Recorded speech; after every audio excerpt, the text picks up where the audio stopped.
Assalamualaikum warahmatullahi wabarakatuh. Kembali lagi bersama saya Ahmad Bagus Nuryanto di channel After Moment Study, channel yang membahas dunia pendidikan. Oke, pada video kemarin kita telah membahas soal ASPD dan sekarang kita akan melanjutkan pembahasan soal tersebut. Nah, langsung saja pada soal ya. Di sini kita diminta apabila kubis ungu digunakan sebagai indikator asam basa, maka gejala berikut yang benar. Yang benar adalah dalam asam. Nah, dalam asam. Nah, di sini kita perlu memahami dulu nih kubis ungu. Kubis ungu itu karakternya seperti apa sih? Nah, kubis ungu itu memiliki pigmen yang namanya apa? Antosianin. Nah, gunanya buat apa itu? Nah, yang dapat mengalami perubahan bahan saat dicampur pada apa? Sebuah larutan. Nah, jadi kubis ungu memiliki pigmen. Oleh karena itu dapat digunakan untuk apa? Indikator asam basa, karena saat dicampur kubis ungu tersebut dapat mengalami perubahan. Nah, jika pH itu sama dengan 7 atau kita biasa sebut netral, itu warnanya tetap menjadi ungu. Kemudian jika nilai pH-nya itu kurang dari 7 atau kita bisa sebut asam, nah maka warnanya bisa menjadi pink atau merah muda, atau magenta. Oke. Nah, kemudian yang terakhir, jika pH-nya itu lebih besar dari 7 atau basa, apa yang terjadi? Ubi ungu tersebut menjadi biru atau hijau atau apa? Kekuningan, seperti itu. Nah, pada soal ini A, B, C, dan D itu yang benar yang mana? Nah, kita perhatikan yang benar adalah yang D. Karena asam berarti menjadi merah muda dan di dalam basa berwarna hijau toska.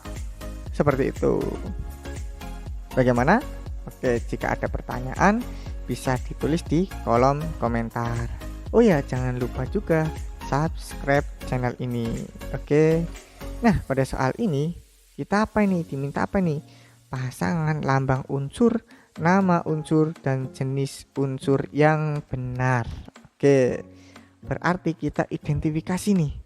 Lambangnya Mg, magnesium, termasuk jenis logam. Oke ya. Kemudian yang kedua C, itu karbon, jenis unsurnya logam. Oke. Kemudian Ca itu kalsium, terus jenis unsurnya logam. Oke. Na atau natrium itu logam, non logam. Salah ya, setahu saya itu adalah logam. Oke. Kemudian N itu nitrogen, apa jenis unsurnya logam. Salah ya, salah. Kemudian Mn atau mangan, yang benar logam. Lebih tepatnya lagi logam transisi. Oke, jadi jawaban yang paling tepat adalah 1, 2, dan 3. 1, 2, dan 3. Itu yang menurut saya betul. Oke. Nah, kemudian kita lanjut lagi ke soal berikutnya. Soal apakah ini? Nah, di sini kita disajikan gambar yang menunjukkan peristiwa dalam kehidupan sehari-hari. Manfaat hukum apa nih kira-kira? Di sini pada gambar yang pertama itu mobil mula-mula diam. Terlihat gambar yang ada di dalamnya seperti ini. Kemudian mobil tiba-tiba bergerak. Lalu penumpangnya semua terdorong ke belakang. Nah, itu hukum apa? Hukum apa? Newton. Lebih spesifik lagi, hukum Newton apa? Hukum Newton 3 atau hukum 3 Newton. Ya, itulah sama saja ya. Kemudian hukum Newton 3 ini biasa juga disebut apa? Atau biasa disebut gaya aksi reaksi, seperti itu. Kenapa dibilang seperti itu? Nih, pertamanya diam, kemudian diberi gaya atau diberi tiba-tiba bergerak, maka aksinya adalah mobil itu melaju ke depan atau ke kanan ya. Nah, akan tetapi reaksinya orang-orang di dalam mobil tersebut seperti terdorong ke belakang. Itulah yang dinamakan dengan hukum atau gaya aksi reaksi, seperti itu. Oke, selanjutnya kita lanjut. Nah, di sini ada gambar sangkar burung yang dicantel di atas tiang. Nah, ditanya apa? Besar energi potensial pada titik B. Nah, energi potensial itu hubungannya dengan apa sih? Energi potensial itu hubungannya dengan ketinggian. Berarti persamaan yang kita butuhkan apa? Energi potensial sama dengan massa dikali percepatan gravitasi dikali ketinggian. Nah, yang diketahui apa aja? Yang diketahui adalah massanya, yaitu 500 gram. Kita ubah menjadi kilogram. Berapa? Naik 3, jadinya dibagi 1000, 0,5 kilogram. Kemudian percepatan gravitasinya berapa nih? Karena tidak ada, berarti sesuai ketetapan aja, 10 meter per second kuadrat. Selanjutnya ditanya di titik B, berarti ketinggian tiangnya adalah hanya 9 meter. Kemudian di titik B ini terlihat pada gambar di sini nih, H ya, kita sebut H, ini H aksen. H aksennya itu 6. Berarti untuk mencari H di titik B itu kita selisihkan, yaitu berapa? 9 dikurangi 6. Berapa nilainya? HB-nya nilainya adalah berapa? 3 meter. Nah, setelah kita mengetahui persamaannya, kita juga telah mengetahui apa saja yang kita ketahui, konsep apa yang kita gunakan, langsung saja kita selesaikan, yaitu energi potensial sama dengan M dikali G dikali H. Masanya kita masukkan 0,5, G-nya atau percepatan gravitasinya kita masukkan 10, hanya langsung kita masukkan 3. Sehingga berapa hasilnya? Ini kita bisa coret saja. Nah, berarti 5 kali 3 jadinya 15. Satuannya apa? Joule. Oke deh, satuannya nilainya energi potensialnya di titik B adalah 15 Joule. Nah, kalau misalnya ditanya energi potensial di titik tertinggi atau di titik A, ya gampang, energi potensial di titik A yaitu M dikali G dikali H, yaitu M-nya 0,5, G-nya atau percepatan gravitasinya 10, H-nya itu berapa? Langsung 9. Berapa? Sret 5 kali 9 45 Joule, seperti itu. Jadi mengerti kan? Oke, kita langsung bahas soal berikutnya. Nah, di sini gambar apa nih? Ayo, siapa yang tahu gambar apa? Nah, yuk kita mulai baca soalnya. Fase bulan yang menunjukkan bulan baru dan bulan purnama berturut-turut. Nah, di sini ada gambar ya, fase-fasenya. Mataharinya di sebelah kanan, berarti bulan baru itu ada di nomor berapa? Kita bahas dulu nomor 1, mulai dari nomor 1 ya. Ini adalah new atau bulan baru. Jadi langsung diketahui ya, bulan baru itu ada di nomor 1. Nah, itu berarti nomor 1 itu bulan baru, bulan purnama itu berada di nomor berapa?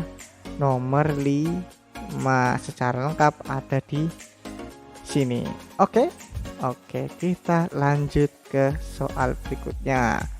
Oke, jika kalian merasa video ini kecepatan, ada di pengaturan YouTube, di klik slow atau di 0,5 kali atau 0,25 kali, itu terserah adik-adik semua. Oke.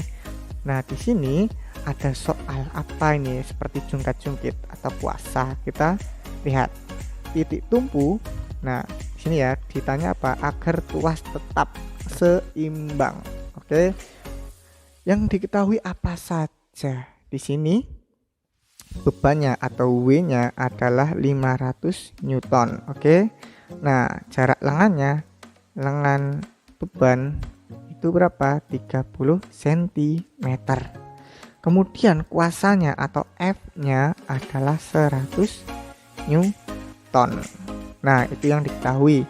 Kemudian titik tumpu digeser 10 cm mendekati beban. Berarti digeser 10 cm ya. Nah, gambarnya menjadi seperti apa? Seperti ini kira-kira. Di sini bebannya 500 Newton. Nah, di sini tadinya 30, karena digeser 10 cm jadinya 20. Oke. Di sini ada gaya yang mau diletakkan di mana supaya setimbang. Nah, berapa? Nanti kita cari. Berarti pertama-tama, langkah yang pertama itu kita harus menentukan sebelum digeser. Caranya gimana? Ya udah, torsi beban sama dengan torsi kuasa, yaitu apa?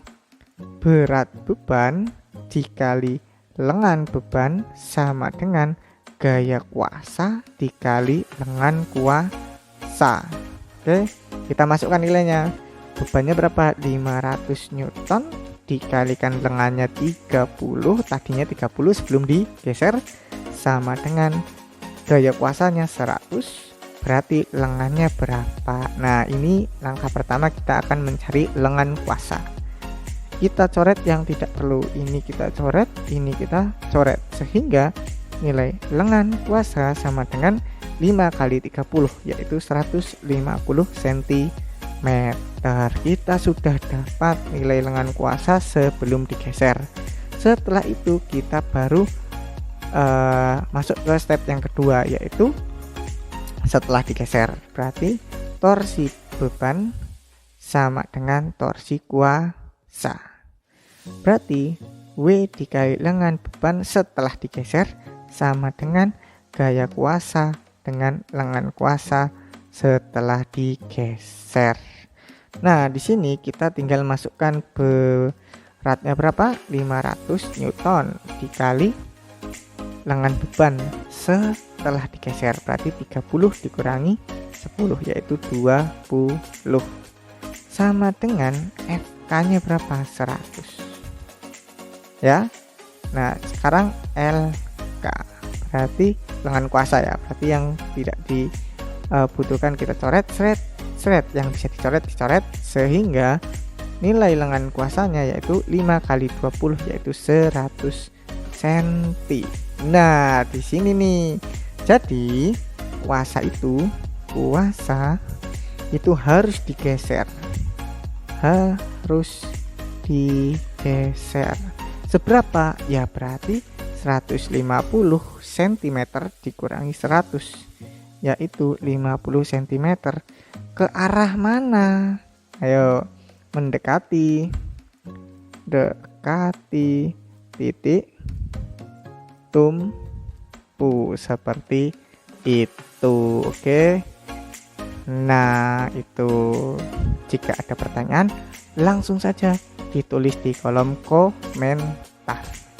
Nah, jangan lupa juga di subscribe supaya saya lebih rajin mengupload video-video pembahasan atau materi tentang pendidikan. Oke, soal ini kita akan membahas apa nih? Besar perbandingan tekanan hidrostatik di lubang A dan lubang B. Oke. Nah, di sini tabung memiliki ketinggian 80. Berarti kita bisa tulis di sini ketinggiannya itu 80 cm. Kemudian kita baca lagi. Diisi penuh, 3 lubang memancarkan air yang disebabkan tekanan hidrostatik. Betul. A itu 60 cm. Nah, berarti di sini kita bisa tulis 60 cm.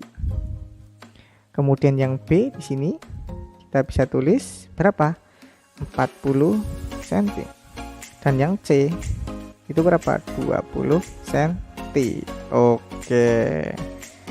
Nah, berarti kita perlu memahami dulu nih persamaan dari tekanan hidrostatis. Tekanan hidrostatis itu sama dengan Rho atau massa jenis zat cairnya dikali G percepatan gravitasi dengan H. Ingat, H itu pada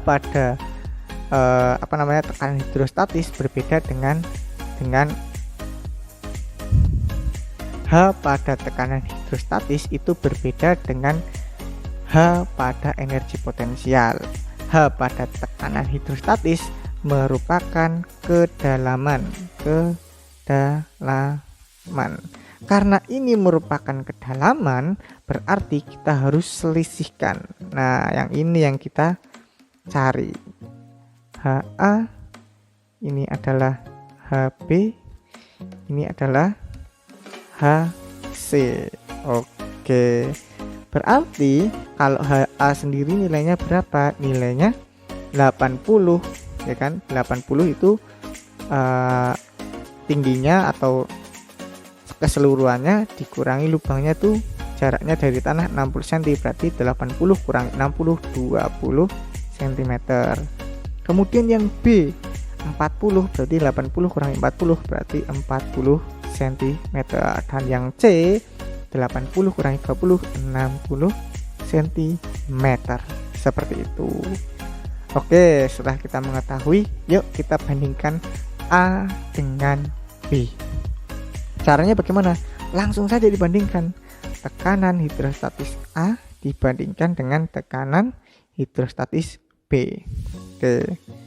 Massa jenis dikali percepatan gravitasi dikali kedalaman yang A dibagi tekanan hidrostatis dikali G dikali kedalaman yang B.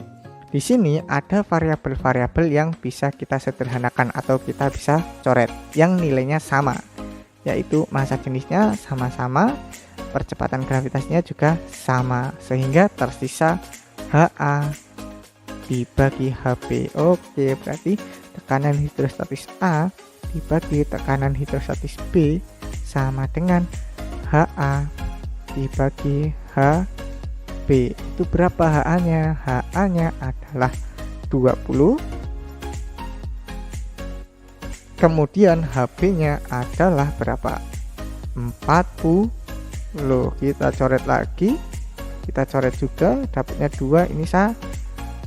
Jadi, perbandingan antara tekanan hidrostatis A dan tekanan hidrostatis B yaitu berapa?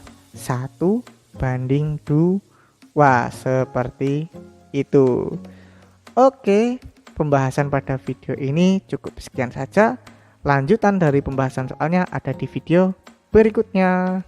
Bye bye.